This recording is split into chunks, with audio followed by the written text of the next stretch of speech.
Hi, everyone. We have with us today Alexis Knight from the United Kingdom. And, as in the previous cases, these are all accidental meetings. I just came across Alexis and then I sent him a message and he said, okay, let's meet and then have a chat. So here we are after maybe just 1 or 2 hours, later.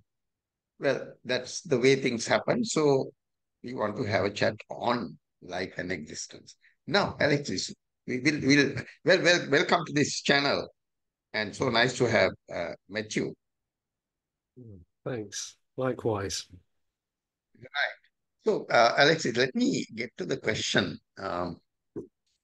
We are, all right, probably 99% of the 8 billion people in the world have a model or framework in which they think they are existing, meaning that there is someone inside this body, call me, myself, and I get born into this world, and then I travel along a timeline, and then I strive to achieve whatever I'm planning to achieve, and then you end your life when you reach a particular age. This is the usual model in which majority of people live.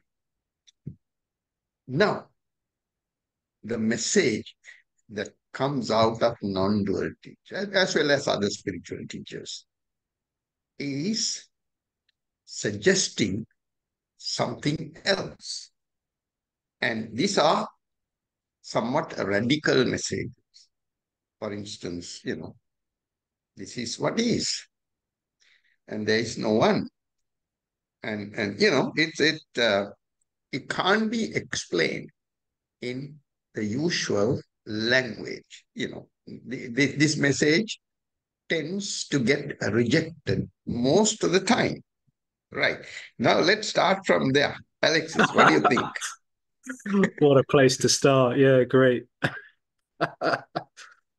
Yeah, so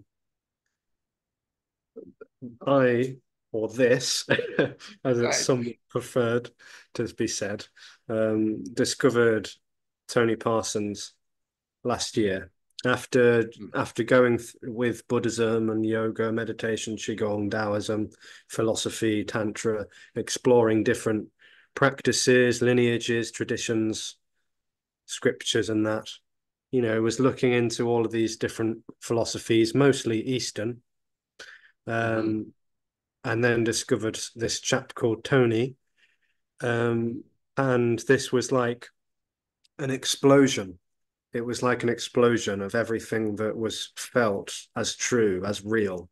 And it was an explosion of all of the belief systems that were felt as real too. In a way, it was a despair. So there was a total collapse of position, of holding on to anything. And there was a discovery, I suppose, or a recognition that separation and duality is a dream. It's not a reality. There's no real inside and outside, no real subject and object. And that sort of polarity seemed to collapse with a dream. And the dream didn't see, it's been recognized that the dream wasn't ever really happening. Certainly not in the way it seemed to be. And that's been sharing itself. It's been sharing. And yes, I call it an incomprehensible message of freedom that shares, and it's not trying to prove anyone wrong or right. It's not trying to impress anyone or improve anyone. It's not trying to teach anyone anything. It's not even recognizing that there is anyone that it's apparently talking to. So it's not coming from a position and moving to a position. It's just simply a sharing an absence of position and a recognition that freedom, unconditional freedom, is all there is. And because it's not talking to anyone, meeting anyone, or coming from anything, it's so sort of all-encompassing, and yet it can't be held, it can't be grasped. It's not a thing to be relating to, and that's why it's so sort of absolute and radical. It's often perceived as radical because it's not a thing to be held, and that can evoke all sorts of different seem to evoke all sorts of different responses and reactions. Yeah. Alex, now after the people who are listening to you or people who are watching you, now it's a beautiful thing to hear, okay, this separation collapsed and then there's nothing left. Of course, it's freedom. There's no question about because it's not a freedom of a person, but it's just free flow, right? But academically, the people who are watching you will understand. So yeah, that would be possible. And then they'll say, okay, I would like to have your experience. Whatever that you experience, I also would like to have. Mm. So what do I do? I mean, of course, Tony is, they are even calling Tony Parsons school now because there are so many disciples who have ended up, at Tony Parsons, and then that's it, the story has Mm. ended. Now, my point is, is it a natural occurrence? And you can't even call it a natural occurrence because, you know, even to say a person collapsed, the person was never there in the first place, right? Mm. So, but if someone asks you, I'm trying to be very practical on this. If someone asks you, hey, you have gone through all these meditation, yoga, and I mean, everyone goes through all this that rigmarole. But if someone were to ask you, Alexis, give me just one advice, just one clue, one metaphor, one example that will crack this doom.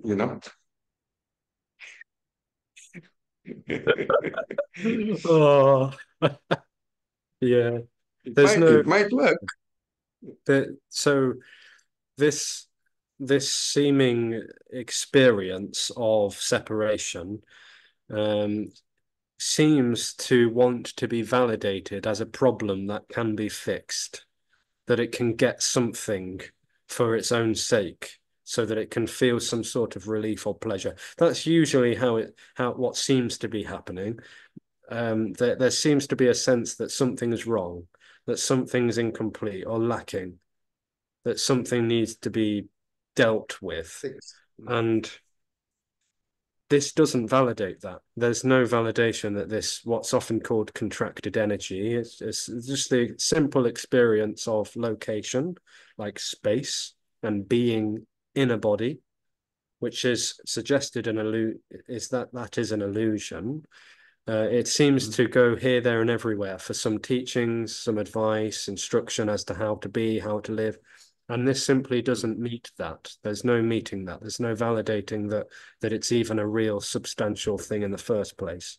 And there's no acknowledgement that there's any choice either, because there's no real position. There's just free flowing immediacy already. And when a body seems to be somewhat open, that there can be this sort of relaxing and an openness that can seem to take place, but that's the absence of application. It's the absence of a sense of someone doing something or figuring something out. It's kind of like a dying into what is already freedom. And whether that happens or not, it does, again, it doesn't matter really. It's not like Alexis or, a person who has a contraction. It doesn't, there's no validation that there is actually two people or one better and one worse or a hierarchy. It says no to all of that too. There's no better state or worse state. There just is immediately what appears to be. Alexis, let me put the question in different way. Yeah. But okay, I mean, you mentioned yes, the separation. Now, if you take two people, apparent two people, apparent two people, like you and another, and for you, you speak different. It may be arising from some kind of an experience. I mean, we'll use the language here for that. Okay, the other person has not experienced whatever that you are saying. So here you have obvious two people. One is accepting that he is a person and there is a self and there is a person called me, and then that me is making all decisions with free will and choice. And when you speak, you might uh, probably say, there is no free will and choice, because the free will and choice doesn't arise. Because free will and choice, it comes from a permanent person inside this body. So obviously you will disregard that, at least when you are saying it. Another person believes. Now this shift, when you were searching for the true nature, you had all that. And now you speak differently. So there is apparently a shift. And how would you describe that shift? Earlier, you were not this Alexis. And now you are a different Alexis who speaks differently on the surface. Hmm. How did that happen? How do you describe that shift from Alexis before and Alexis now? Yeah, so this might not be a satisfying answer. That's But fine. the recognition is that there was never a real before, and that the shift is that all apparent shifts collapse. It's the end of a position that was never really happening. So the position of relating to a past where there was once a separation experience also collapses. There's no position to be relating to a past or a future, or a here and a there, or a this body under that body. It all seeming like, because those are all like dimensions, right? The dimension of past and future, which is time, the dimension of space, which is here and there, the dimension of subject and object, it all totally falls apart. And all that's left is what's immediately appearing to happen. And it's not claimed by anyone. There's just free flow. And once upon an illusory time, there may have been a sense that someone was having an experience, a personal experience, but experience is the illusion of personhood. And the whole sense of being a person with a awareness of this and that seemed to give the illusion that there was a sense of control, that this body could be navigated by a me going this way or that way. And that whole sense of autonomy, the illusory sense of autonomy, because it's recognized no one was ever in control of the body in the first place. So the whole sense of autonomy and the whole sense of awareness of body has sort of died. It just collapses. And it's and even the story that was once a reality has fallen apart too. So body's just simply speaking, there's listening appearing, there's speaking appearing, seeing, sensation, perception. It's all simply appearing, but it's suggested that that's not appearing on behalf of someone. It's just immediate, no distance, no subject, no object, no here and there, no inside, outside, just this. Alexis, you said you were into spiritual studies, spiritual practices, you went through this whole thing. Yeah. By any means, would you say that led to this? No, not really. Not really. It may. Okay. It's wonderful because it's in a way it's wonderful. I mean, that's a connotation, so maybe don't take it too literally, but it's Uh, wonderful because there's no steps, there's no movement, there's no real progression.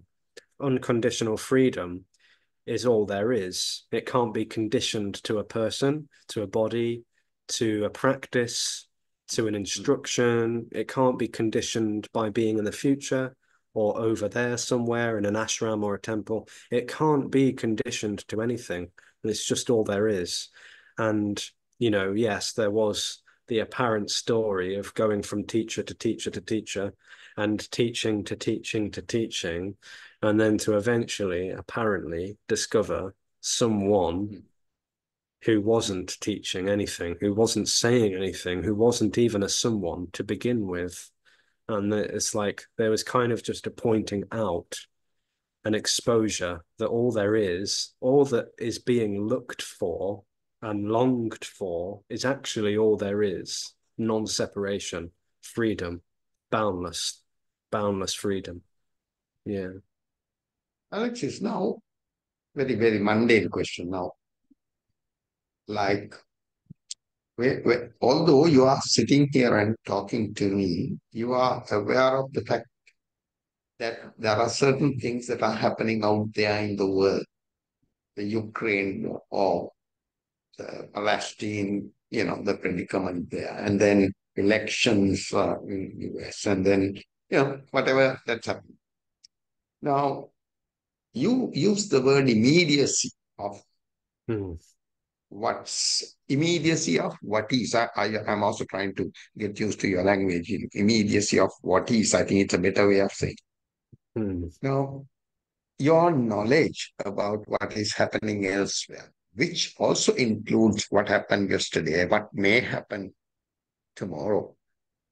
How would you reconcile that? Because you use the word immediacy, Yeah. whatever that is. Yeah. So this, it's suggested that this can't be comprehended, but I don't know anything, and there's no sense of awareness for this whatsoever.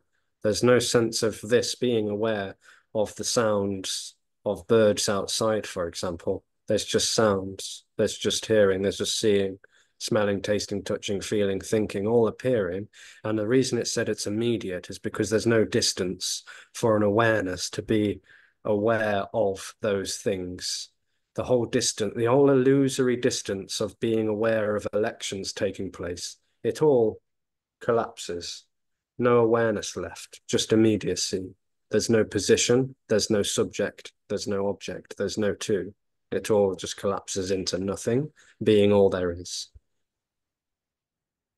Well, if someone asks you a question, hey, what happened yesterday? You'll remember, something that you did, what you had for dinner last night, or uh, you will say, yes, I was in this restaurant, or I had something at home. You will remember that. And where does that come from?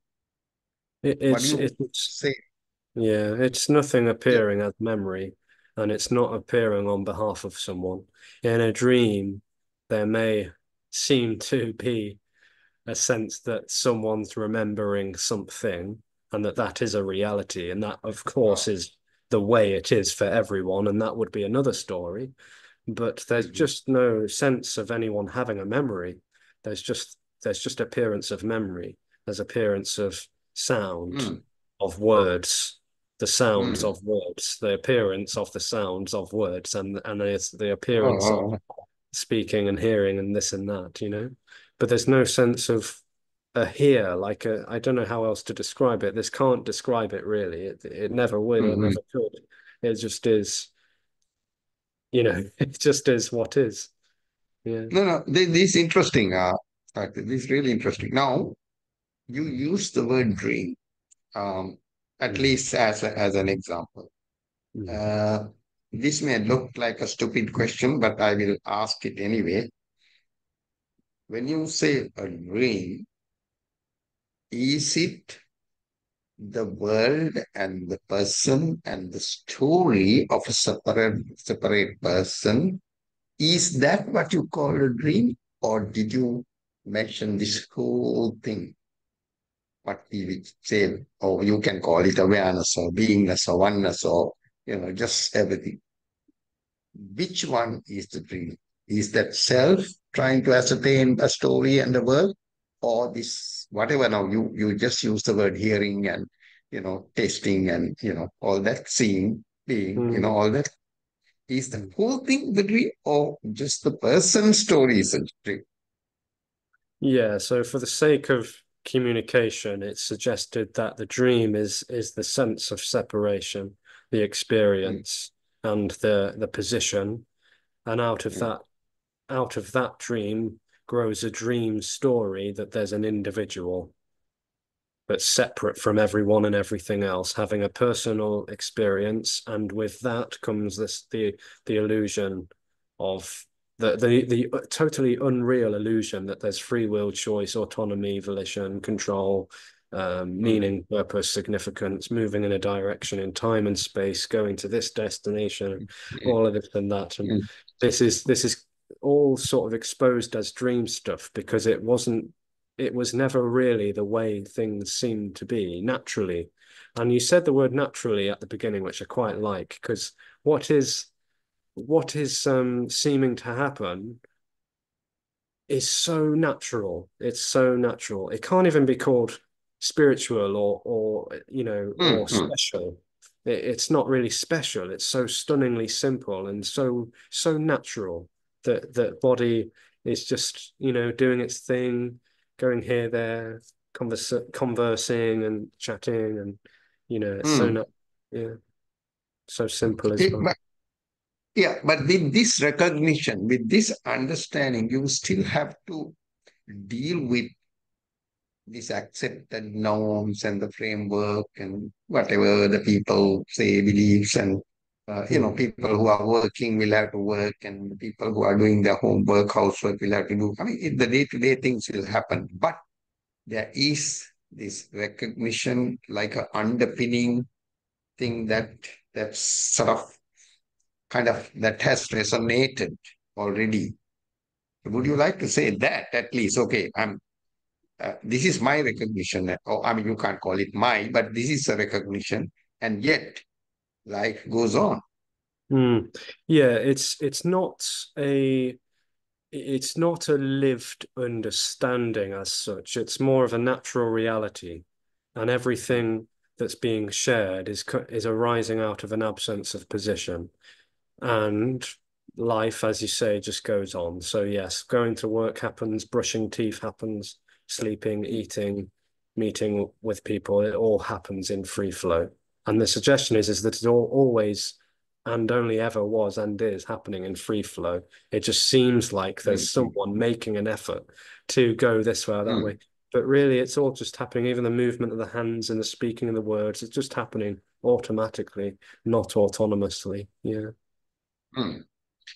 Alexis, one might get the idea that what you're saying is it's it's so radical that it goes beyond anything that you would apply, whether it is science or engineering or IT or whatever you say, it goes beyond that, where from the philosophical point of view, you can't make a judgment who is right, who is wrong, whether Mm, it is good or whether it is bad. Because yeah. this, if you take this whole thing as what is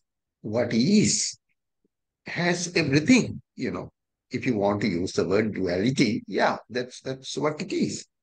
So I mean, the- I don't know which word to use, because this contradicts everything that a child might learn in the school. Yeah.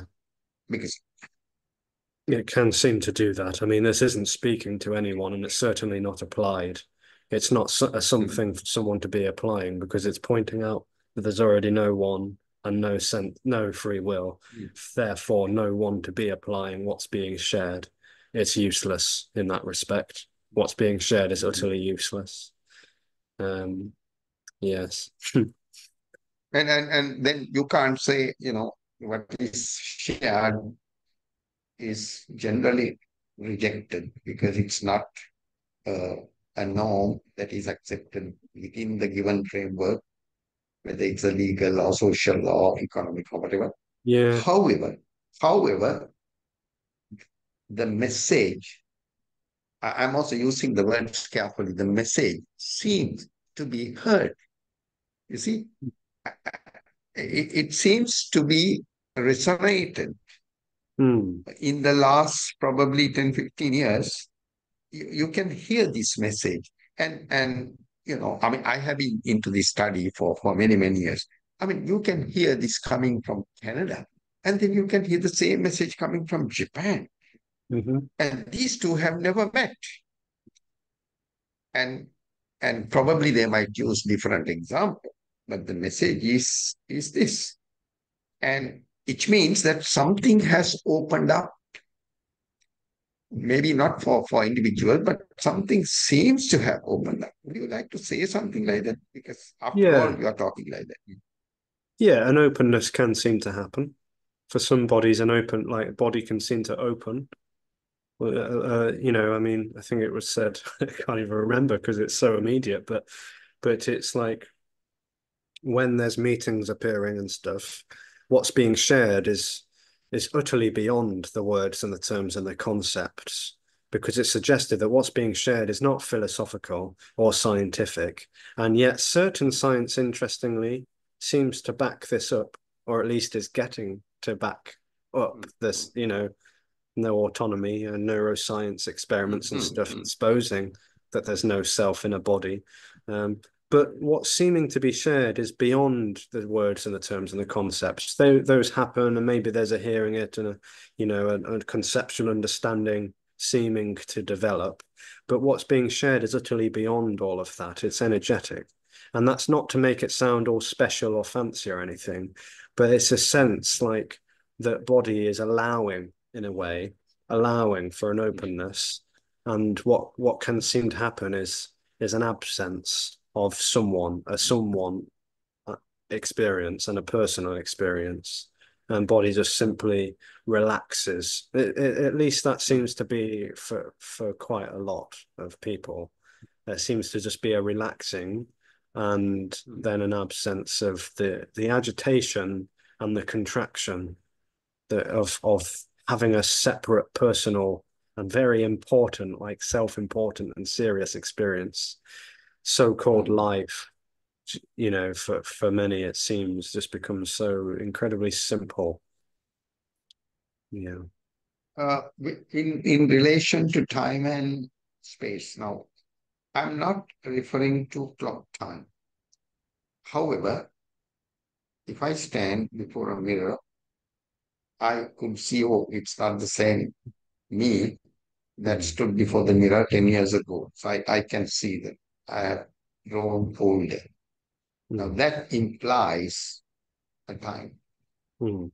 And space is probably, I mean, space probably you can understand it maybe because if you use the dream example or a Maya or illusion or something, probably that will explain the space.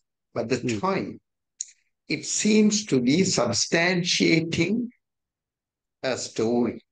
You know, I get old, other person also similarly get old, and then there's another person who is dead already, and another person who is ailing. So it matches the story. Yeah, so Why is that? yeah. So time and space, when there's an experience of separation and position, time and space seem to be very real dimensions to what's appearing. Time and space are not just concepts for this separation experience, they are dimensions of a reality that Ah, that that a separate self, I, relates to. And what seems to happen for the collapse, a collapse of the sense of separation, is that time and space are merely reduced to concepts. They're just ideas. And the appearance of seeing body in mirror is simply immediately what's appearing. And memory of a body that looked different is also what's immediately appearing. But there's no association. There's no sense that there was a chronological connection between memory and sight of body in mirror. There's no association. There's no chronology. There's no linearity. There's no time.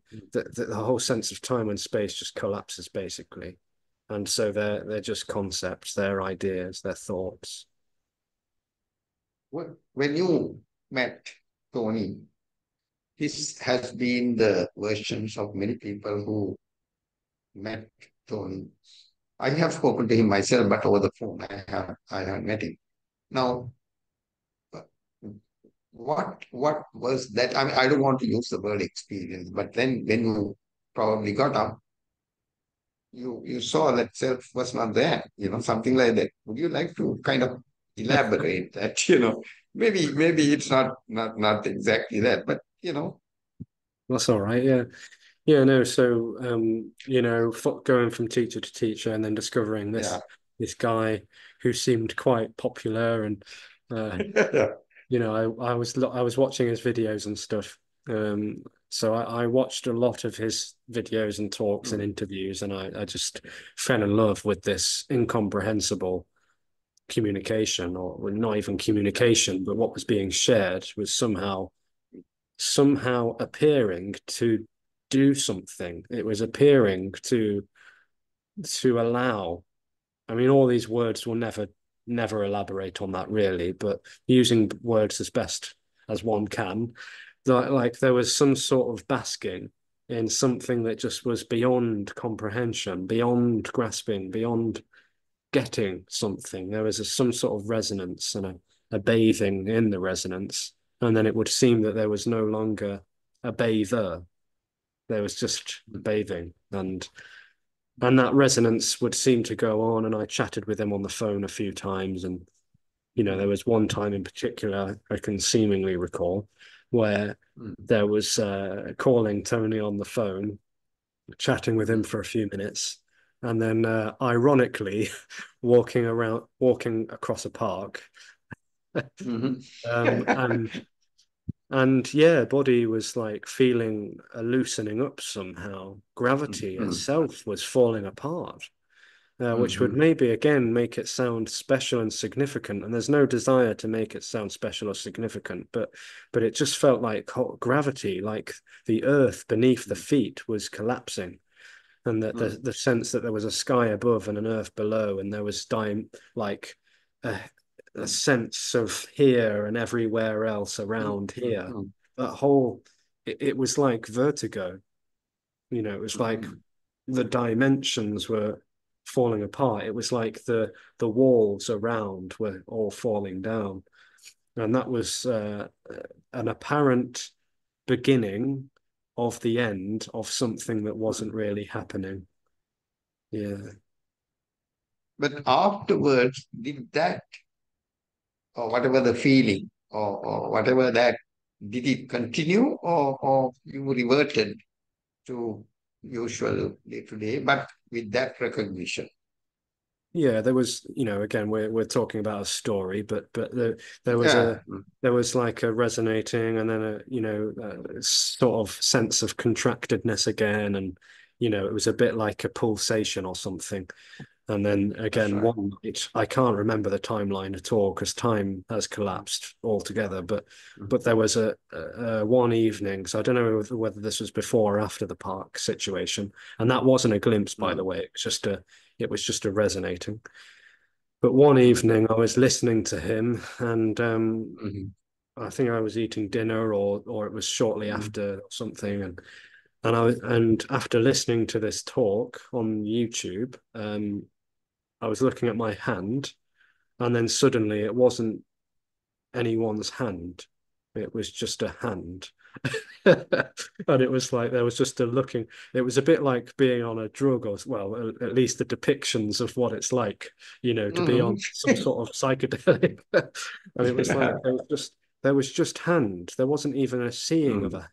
There was just hand. And it had never been hand before. It was like it had never been mm, seen as it is naturally before, mm, because it wasn't objectified in that timeless glimpse. And mm, things like that would seem to happen, and sooner or later, timelessly so. There was just no sense of anyone left of you know having an mm, experience chasing after a collapse or enlightenment or whatever else, because that was very important to an illusion called Alexis. There was it was enlightenment was a very important thing. It was all about getting enlightened, and that whole thing collapsed too. Yeah. Since you mentioned these science experiments on prevalent choice, and there was this experiment was conducted by several, and finally they came to a point, what they call readiness potential. Um, well, that is the way the science explains. But what I'm saying is, would you attribute this because there is this Zen quotation that when the student is ready, the teacher will appear, something like that. So there was openness, readiness, Mm, and you had tried out everything possible, and then there was this realization that there is no way out. You know, I mean, mm, there's no way out of this. So all that, would you say there was this readiness because there was nothing else that would have happened other than this, because that would have been the last resort, because to for the truth to come before you and say, hey, look, this is what it is. mm. Yeah, so again, the story of Alexis was that it was paired up with a neurosis of really desperation to get it all figured out and to become the best, to be the best, to improve, to progression. And when Buddhism came along, that was like really appealing because it was offering this extraordinary thing that people were calling Buddhahood, enlightenment, supreme samadhi, nirvana, moksha, all of these glorious and gorgeous stories. And so it was so appealing. And yeah, it collapsed. It collapsed. And um, it was like the neurosis was sort of hell bent Mm, on this. It was like, I mean, I love the story of the Buddha. I think it's wonderful. It's such a glorious and gorgeous story. mm, Whether it what I mean, just as a story, it's lovely in a way. But there was this hell bent sort of sense of I'm going to get enlightened or I'm going to die yeah. trying sort of thing, and that is the story of Siddhartha all over, um, which is why I guess it resonated for so long and so deeply. Um, and then obviously the revelation after, doing Kundalini, pranayama, asanas, and Yeah. nidra, mindfulness, loving kindness, and every list of almost, well, very Mm, many traditions. And it was like, this is good, like body mm, is feeling more relaxed and stuff, but that's still not it. It's still not it. It's still not it.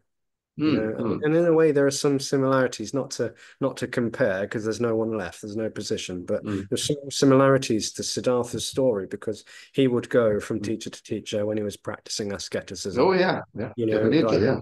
yeah, we've managed Mm, to ascertain to the fifth mm, dhyana and all this and that, but yeah, we're still not right. I'm going to go somewhere else. And mm, it kept going on. There's, you know, subtle and gross mental states and blissful, whatever. But it was just never enough somehow. And, mm, discovering Tony would seem to have ended all of the drama and the wanting and the craving and the grasping and the one trying to get enlightened or to get mm, some.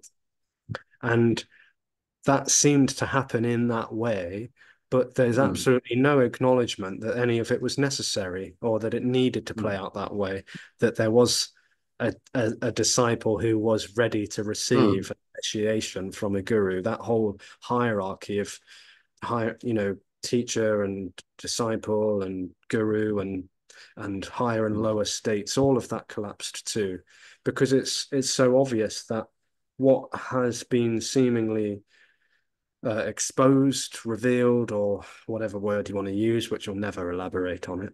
But that mm, sort of total unconditional liberation, it could happen to anyone. It could happen to anybody. Anybody could be mm, walking through a park or a supermarket or at work or wherever, and there could mm, just be a mm, complete explosion of no one and just boundlessness. It's not something that someone moves towards or away from because it's all there is.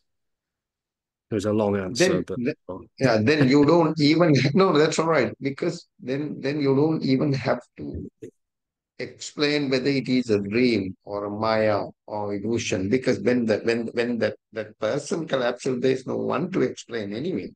So what? Uh, yeah, the best that you could do is to say that this is what is happening. This is what is. And there is no one to explain this, because the moment you start explaining, then there is no end to it, because then you will end up explaining the entire universe, if you go to explain everything, like the wars and all the good things, the bad things that is happening. But let me ask you this. There is, you have inside a human body, there are desires and there are defilements. Sometimes you do the wrong thing. Sometimes a desire might trigger, I should have this, so I should, whatever, which is, which may be, which may not be construed as the right thing to have done later. For instance, you would like to you want to go to the pub and then have a drink, just a scenario.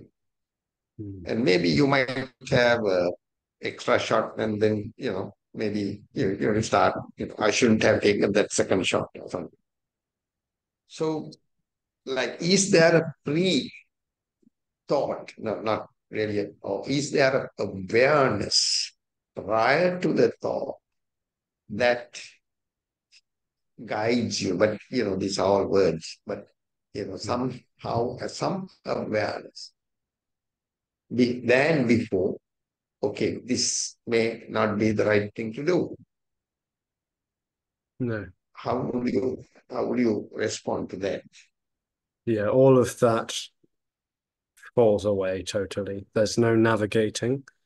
There's no Yeah. navigating thoughts, feelings, desires, cravings. There's no moral compass left. There's the appearance of conditioning of body, and therefore the appearance of characteristics, mannerisms, and preferences. Body likes certain foods and beverages and stuff, and it goes on Mm, quite simply and as free flow, just eating and drinking, but it's not paired up with an existential predicament of needing to figure mm, it out, mm, or needing mm. to find some relief from a sense of dis-ease. But body still eats pizza, Mm, and mm, it mm, likes coffee and cake, but it also eats salad, and that's the appearance of what's going on for this, but it doesn't matter. It's life used to be very complicated, apparently used to be, mm, and there was a lot of seeking and craving for foods and drinks. And then when there was an attempt to try and purify that and become more mm, mm. healthy Yeah. and Mm, skillful and mindful, that just seemingly led to more resistance and agitation and seeking. yeah. Mm. Yeah. And that all just, everything just collapsed into a simple, moderate, free flowing, natural aliveness. Yeah. But there is always a kind of a middle way of looking at both sides. Because I'm simply asking that, with this recognition and understanding, whether it is possible for someone to commit a crime. Mm. And then where do you stand? Come on, you are now speaking non-duality, and then suddenly you have gone and shot someone to Yeah. to death. Yeah. Now, of course, I'm taking extreme case, but Yeah. if you are to kind of explain that, but that is also a possibility that may happen, right? Mm. Yeah, it's quite simple. Body seems to just happen. It just seems to Mm, happen. mm, Conditioning. So this body, apparently mm, grows up in 21st century, and in a part of the mm, world where there are prisons and an education system, and learn to mm, speak a certain language and behave a mm, certain way. and that all has happened in free flow. And navigating so-called society happens, but it's not even married up with a sense that there's a someone navigating society. There's just Mm. immediate. There's just the what is appearing. There's just what's appearing. So body doesn't tend to go around, yelling at people and abusing people and stuff like that, because it's just not the characteristics. It just does what it does, and there's no sense of autonomy in that whatsoever. I always thought, Alexis, now this is not due to non-dual understanding, but I always thought using logic that there's no way anyone can come to a judgment Mm. that this is right, this is wrong, this is good, this is bad. Because I always thought since my childhood, I felt, well, for instance, for doctors to have a profession, there should be patience. People should fall ill. Otherwise, the doctors will not have a job. Things like that. Um, in a war, there is a war. Someone will trigger the war, and then that's what it is. So I was trying hard to be non-judgmental on anything because so what, right?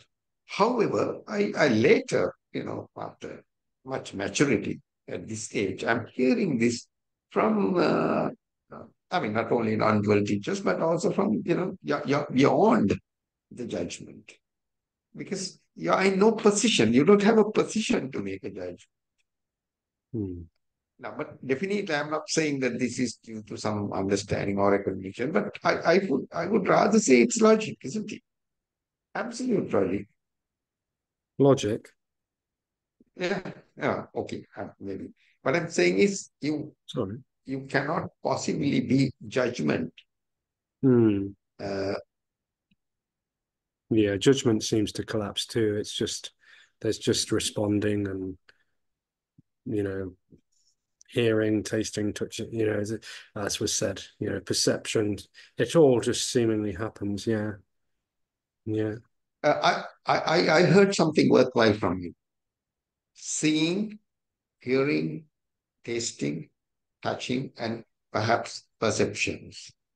That makes the world which an individual would perceive. And in this understanding that you have, you see it, you hear it in that way because you are not trying to interpret. If you hear something, you heard it. You are not trying to interpret beyond. If you see something, it may be just like a mirror, just one image. You wouldn't pick, and make judgments and perceptions. Of course, your life will go on. Now, since you use the basic experience, seeing, hearing, touching, tasting, since you mentioned that, does it mean that you are with the very basic experiences of those without interpreting them into a story? Yeah, in a way, but it can't be called experience, and there's no one seeing, there's just seeing. There's just the immediacy of seeing, the immediacy of hearing, the immediacy of thinking. It's all immediate, and it's all this, and it's nothing. It's nothing. So if there is a thought about the past, which is also arising in this immediacy, Yeah, just simply this appearing as memory. right? So, Alexis, I don't want to, keep you that long, but in order to end this conversation, if there is a message that you can communicate to my audience, mostly they are in Sri Lanka, and non-duality message is very, very new. And we are not trying to impose anything on No. them. But you did mention that the collapsing of a cell, and that will probably make people, or rather, it's a seeing or it's a recognition that will hardly be believed in the usual framework. In that sense, can you communicate a message so that we can come to an end?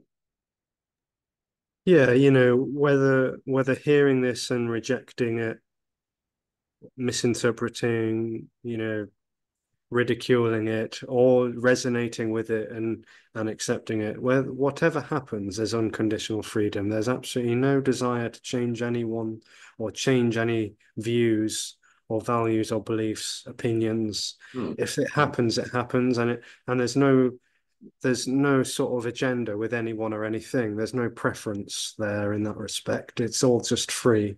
So there's a sort of you could say, a joyful Hmm. exposure that just appears as it is, and it happens, and whatever response or reaction happens is freedom too.